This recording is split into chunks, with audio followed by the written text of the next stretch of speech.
Allow me to preface this video by saying, on the whole, there is a lot to like about Iron Man 3. It is by no stretch a bad film. It's got some terrific action sequences, fantastic cast performances all round, and some genuinely funny moments. If you'd like to hear more about that, my spoiler-free review can be found here. All that aside, Iron Man 3 does have its missteps that hold this film back from being a truly classic comic book movie. Now, I'm aware that it's easy to stand back and criticize a project that a lot of creative input and genuine talent went into. And perhaps it would be more constructive to offer ways in which to improve the franchise. However, I'll save that for another day. This is all about what perhaps is not sitting right with people about Iron Man 3.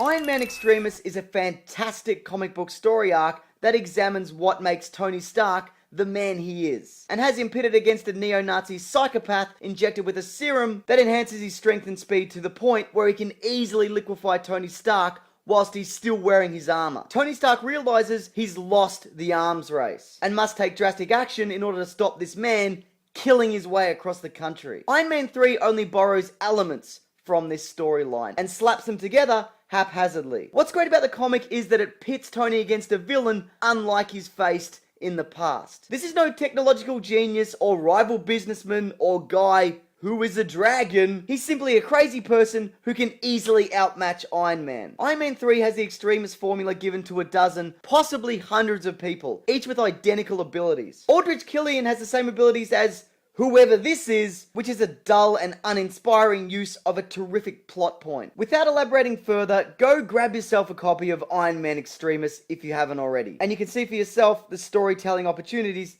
that are missed.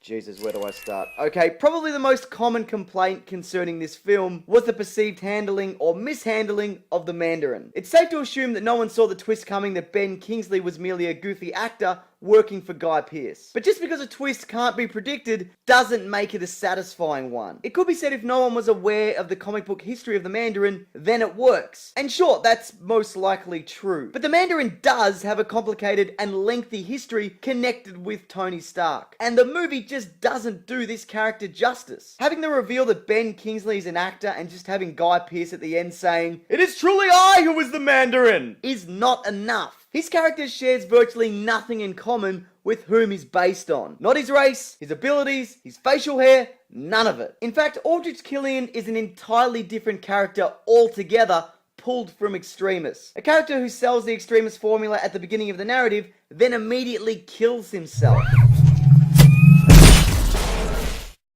The Air Force One aerial rescue is the only scene in Iron Man 3 where Tony Stark truly feels like Iron Man. Every other action sequence is him battling in fragments of his armor or operating with a malfunctioning suit. Not necessarily a bad thing, all the action sequences on display here are pretty great. But even in the final confrontation, he's never in a suit for more than a few seconds before it's damaged and he's forced to scutter for another one like a frightened hermit crab. On the topic of his suits, the way they were so easily dispatched made for an unsatisfying and weak use of his armory. It's like they were tissue paper the way they were torn apart by the T-1000 style army and Killian himself. And getting back to that air rescue I mentioned earlier and how it was the only point where he felt like Iron Man, it turned out he wasn't even in the suit.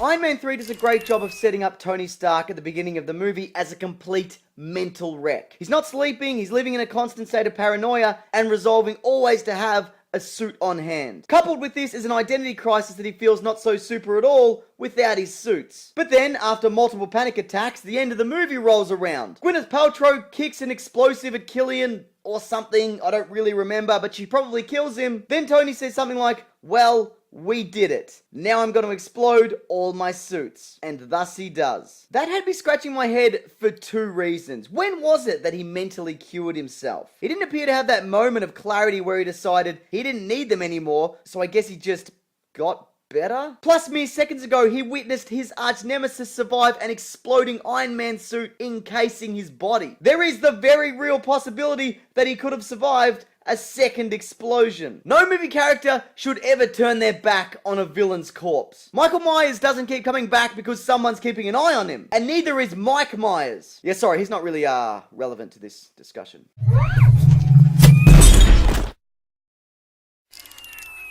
So as I mentioned, there are issues with Tony's sudden and seemingly magical fix to his anxiety problems. But I also take issue with the way the story resolves itself. Villain's dead, that's great. That second explosion worked, despite my reservations. Then Happy's out of his coma. Okay, all well and good. Not to mention Tony cures Pepper of her extremist virus totally nonchalantly, making the passing comment that, yeah, I can probably fix that, and true to his word, he totally does. Everything just kind of resets. Nobody really learns anything except Tony learns that he's still Iron Man without the suit. A concluding sentiment that I actually take issue with. Tony Stark in an Iron Man suit can battle Thor. Tony Stark without an Iron Man suit is splattered by Thor. I can see that the filmmakers recognized that this could very well be the final Robert Downey Jr. Iron Man. So they wanted to wipe the slate clean, but having everything go back to the way it was is not a satisfying conclusion. I liken it to the end of The Dark Knight Rises, which on the whole, I did enjoy. But what, Bruce Wayne is just not gonna be Batman now? That's who he really is. And John Blake is gonna look after the city? Is that it? Let me tell you something, if that movie had run for another 10 minutes, it would have shown John Blake in a bat costume, leaping off a building, not being able to operate that glide cape,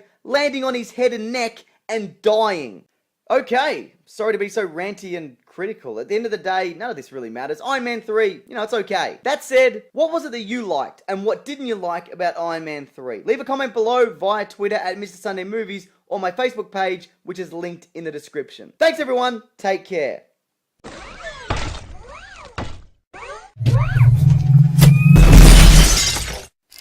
Tricked! This isn't over. In this post-credit scene, I want to talk about Iron Man 3's post-credit scene. I was of the understanding that the Marvel post-credit scenes were in place to tease the introduction of a new character or film. This scene did neither. Just having Bruce Banner chat with Tony Stark is not enough. Aside from not being that funny at all, why couldn't we have a look at Thor the Dark World, or Captain America the Winter Soldier, or Ant-Man, or Guardians of the Galaxy, or the Avengers 2. Don't get me wrong, you can still have your amusing scene. Just include 2, that can work. The Avengers did it, and it worked great. Okay, that's it, I'm done. Now I'm gonna go watch Iron Man 2 in order to appreciate Iron Man 3 just that little bit more.